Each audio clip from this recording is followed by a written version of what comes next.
Hoje eu quero conversar com você sobre algo que quase todo mundo sente quando decide mudar de país. Aquela ansiedade que chega sem pedir licença. A mente, ela começa a acelerar, o peito aperta, os pensamentos se multiplicam e de repente você se pega imaginando todos os cenários possíveis.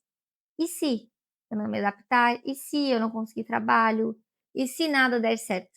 Se você está vivendo isso agora ou já viveu, saiba que você não está sozinho. Essa ansiedade, ela não é um sinal de fraqueza, pelo contrário, ela aparece justamente porque você está passando por uma mudança enorme. E quando você deixa para trás a sua cultura, seu idioma, sua rotina, seus lugares conhecidos, as suas pessoas, o seu cérebro ele tenta desesperadamente te proteger. Na verdade, ele quer prever tudo. Ele quer antecipar os riscos, ele quer controlar aquilo que não dá, né? Ele quer controlar o desconhecido. E ele faz isso exatamente porque você está entrando num território novo e todo território novo ele ativa um alerta interno. Esse alerta ele tem uma raiz muito antiga. Pensa comigo. Lá na época das cavernas, a ansiedade ela não era um problema, ela era um mecanismo de sobrevivência. Os nossos ancestrais, eles ouviam um barulho na mata. O que que acontecia?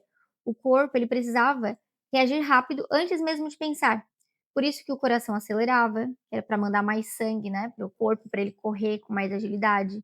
A pupila dilatava para enxergar melhor no escuro. A respiração ela ficava mais rápida para aumentar a oxigenação. O corpo ele suava, então no caso de entrar numa luta, né, numa briga, não daria para pegar, ficaria escorregadio.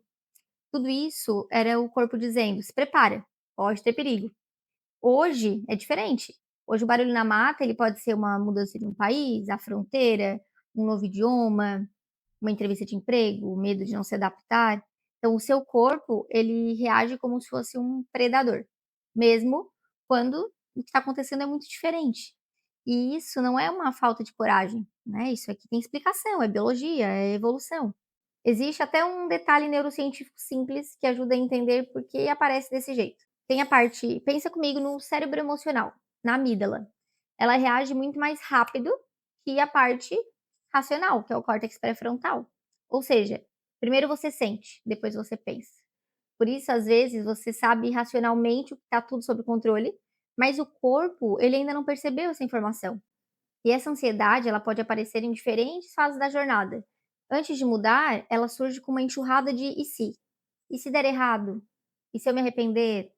E se eu não gostar? E se eu estiver deixando tudo isso à toa? Às vezes você tá ali no almoço de domingo com a família, todo mundo rindo, e de repente o peito ele aperta, porque bate algumas perguntas. Uma delas é: será que eu tô fazendo a coisa certa? Ou pode acontecer quando você vê alguém dizendo que não se adaptou, e aí, você sente a mesma coisa que a outra pessoa está sentindo, mesmo que você não esteja nessa situação. Então, durante a mudança, ela muda um pouco a forma, ela vem numa comparação. Por exemplo, se o seu colega conseguiu a vaga, você não. Vem no idioma, né, você tenta falar, mas trava. Entende metade da conversa, se sente menor do que realmente é. Pode vir na saudade. Ela vem num cheiro, numa música, numa foto da família reunida, e aquilo aperta de um jeito que ninguém te avisou antes, né, que apertaria.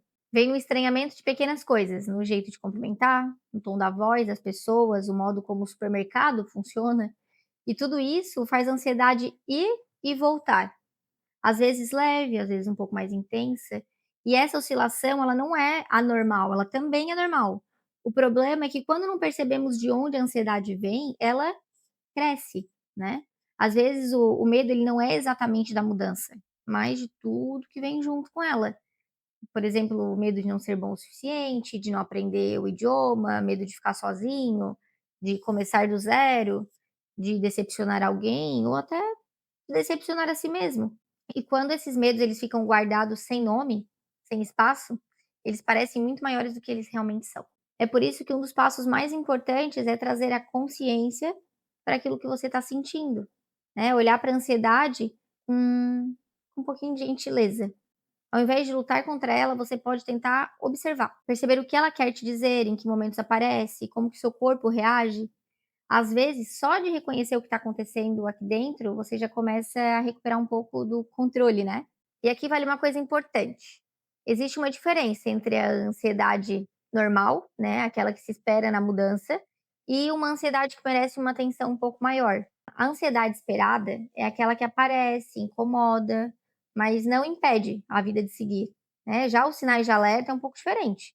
Você tem uma perda de sono por vários dias, uma dificuldade constante de tomar decisões simples, sensação de que tudo vai dar errado o tempo todo, sintomas físicos muito mais intensos ou, né, que duram um tempo maior. E quando a ansiedade ela paralisa ao invés de proteger. Se isso estiver acontecendo, pedir ajuda não é exagero, tá? É cuidado. Existem algumas coisas simples que ajudam muito nesse processo. A respiração é uma delas, por exemplo. É uma ferramenta poderosa para acalmar o corpo quando a mente está acelerada. Outra coisa que ajuda bastante é separar o que é fato do que é imaginação.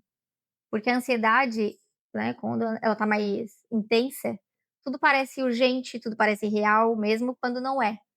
E ter uma rotina mínima de cuidados como sono, alimentação, pausa no dia a dia, faz o sistema nervoso entender que existe uma estabilidade, né, mesmo no meio de tanta mudança. E claro, né, existem atitudes práticas que tornam essa jornada emocional mais leve. Uma delas é parar de se pressionar com metas gigantes. Você não precisa dominar o idioma em poucos meses, não precisa se adaptar, né, em tempo recorde. Pequenos avanços, né, dia após dia, eles já são suficientes. Outra atitude importante é evitar comparações, né. Parece simples, né, mas quando você olha quem está ali anos no exterior, pode esquecer que cada pessoa ela tem a sua própria história, tem os seus próprios desafios, tem o seu próprio ritmo, e não tem problema nenhum pedir ajuda quando sentir que a ansiedade ela está dominando demais. Pedir ajuda é um ato de cuidado e não é de fraqueza. A verdade é que sentir medo não significa que você não vai conseguir, significa apenas que você está vivendo algo grande e que exige coragem. E você já mostrou coragem quando decidiu dar espaço. A ansiedade, ela não define quem você é, ela só mostra que você está se movendo em direção a algo novo, algo que ainda está sendo construído. Se essa conversa te acolheu de alguma forma, deixa o seu like, se inscreve no canal e me conta nos comentários qual é o medo que mais aparece para você e qual fase que você está agora. Eu tô aqui para caminhar essa jornada com você com calma, com consciência e com acolhimento. Nos vemos no próximo vídeo.